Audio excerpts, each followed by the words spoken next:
Hi hello viewers, welcome to hidden world's. நம்ம எல்லாருக்குமே மழைனா ரொம்பவே பிடிக்கும். ஆனால் என்னைக்காவது ஏன் மழை பெய்யுதுன்னு யோசிச்சிருக்கோமா? இந்த வீடியோவில் மழை, ஆலங்கட்டி மழை, அப்புறம் பனிப்பொழிவுலாம் ஏன் பெய்யுதுன்னு தெரிஞ்சுக்க போகிறோம். இதே மாதிரியே இன்ட்ரெஸ்டிங்கான ஃபேக்ட்ஸ் பற்றியும் அனிமல்ஸ் அண்ட் ஸ்பீசிஸ் பற்றி சொல்கிறது தான் இந்த சேனலோட வேலை.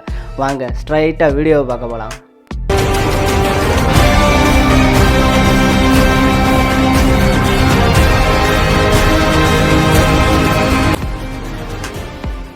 மழை பெய்யறதுக்கு காரணம் வாட்டர் சைக்கிள்ன்ற ப்ராசஸ். இந்த ப்ராசஸில் 3 சப் ப்ராசஸ் இருக்குது. 1 எவாப்ரேஷன், 2 கண்டென்சேஷன், 3 ப்ரிசிபிடேஷன்.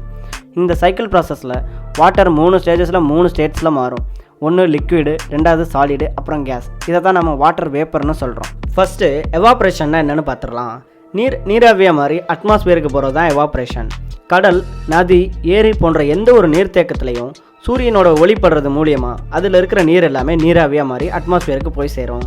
இது நீர் மட்டும் இல்லாமல் பனி சூழ்ந்த பகுதியாக இருந்தால் அந்த பனி எல்லாமே நீராக உருகி நீர் எல்லாமே நீராவியாக மாறி அட்மாஸ்பியருக்கு போகும்.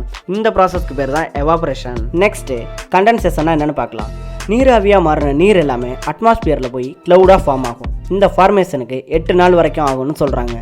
அட்மாஸ்பியரில் நிறைய காற்றடிக்கிறதுனால க்ளவுட்ஸ் எல்லாமே வேறு இடத்துக்கு மூவ் ஆகும். இந்த மூவ் ஆகிற டைமிங்கில் நீராவிகள் எல்லாமே ஒன்றோட ஒன்று உரசி நீர் துளிகளாக மாறும். இந்த ப்ராசஸ்க்கு பேர் தான் கண்டென்சேஷன்னு சொல்கிறாங்க. நெக்ஸ்ட்டு ப்ரிசிபிடேஷன் ப்ராசஸ் பற்றி பார்க்க போகிறோம். இதுதான் வாட்டர் சைக்கிள் ப்ராசஸில் லாஸ்ட்டு ப்ராசஸ்.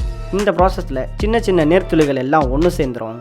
நீர்த்துளிகள் கொஞ்சம் பெருசான உடனே கிராவிடேஷனல் ஃபோர்ஸால் மேகத்திலிருந்து விடுபட்டு நீர்த்துளிகள் எல்லாம் மலைத்துளிகளாக நிலத்துக்கு வந்து சேரும்.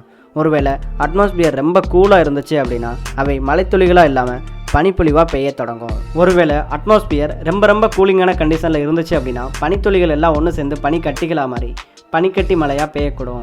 இந்த ப்ரிசிபிடேஷன் ப்ராசஸ் முடிஞ்ச பிறகு நிலத்தில் விழுந்த அதிகபட்சமான நீர் எல்லாமே கடலில் போய் தான் கலக்குது. இந்த வாட்டர் சைக்கிள் ப்ராசஸ் இதே மாதிரி தான் திரும்ப ஸ்டார்ட் ஆகும். திரும்ப ஸ்டார்ட் ஆகி திரும்ப மழை பெய்யும், திரும்ப ஸ்டார்ட் ஆகி திரும்ப மழை பெய்யும். இதே மாதிரியே ரொட்டீனாக நடந்துகிட்டு இருக்கும். இப்படி தான் நமக்கு தெரியாத ப்ராசஸ்லாம் நடந்து முடிஞ்சு நமக்கு தெரிகிற மாதிரி மழை பெய்யுது. இப்போது ரெயின் பற்றின 3 ஃபேக்ட்ஸ் பார்க்கலாம்.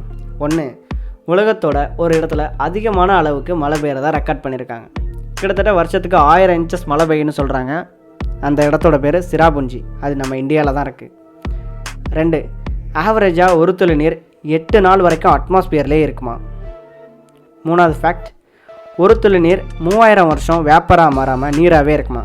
அதாவது இந்த வாட்டர் சைக்கிள் ப்ராசஸ்க்குள்ளே வராமல் 3000 வருஷம் எப்படி நீர்த்துளியாக இருந்துச்சோ அதே மாதிரியே நீர்த்துளியாகவே இருக்குமா. ஓகே, இதோட ரெயின் பற்றின டாபிக் முடிச்சு. வேறு ஏதாவது இன்ட்ரெஸ்டிங்கான டாபிக் பற்றி நான் பேசணும் நீங்கள் நினச்சிங்கன்னா கமெண்ட்டில் லீவ் பண்ணுங்கள். இந்த வீடியோ பிடிச்சிருந்தா லைக், ஷேர் பண்ணுங்கள். இதே மாதிரியே இன்ட்ரெஸ்டிங்கான ஃபேக்ட்ஸ் பற்றி அனிமல்ஸ் அண்ட் ஸ்பீசிஸ் பற்றி சொல்கிறதா இந்த சேனலோட வேலை. உங்களுக்கு நம்ம சேனல் பிடிச்சிருந்தா மறக்காமல் சப்ஸ்கிரைப் பண்ணியிருக்கேன். உங்களிடமிருந்து விடைபெறுவது குட் பாய் விஷ்வா. பாய் பாய்.